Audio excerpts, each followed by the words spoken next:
1970లో దివంగత నాయకులు శ్రీ తమనంపల్లి అమృతరావు గారి ఆమరణ నిరాహార దీక్ష, విశాఖ ఉక్కు ఆంధ్రుల హక్కు అంటూ సాగిన పోరాటంలో ఉమ్మడి రాష్ట్రం నలుమూలల నుండి 32 మంది ఆత్మ బలిదానాలతో రైతులు, నాటి జమీందారుల వేలాది ఎకరాల భూముల త్యాగాల ఫలితంగా ఉమ్మడి ఆంధ్రప్రదేశ్ యువత ఆకాంక్షలు వారి భవిష్యత్తుకు బాటలు వేస్తూ అప్పటి ప్రధాని శ్రీమతి ఇందిరాగాంధీ గారు విశాఖ ఉక్కు పరిశ్రమను ప్రకటించారు.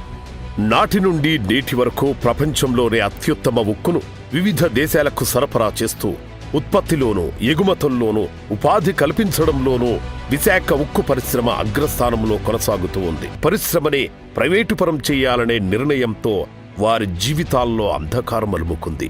పార్లమెంటులో కనీసం ప్రైవేటీకరణకు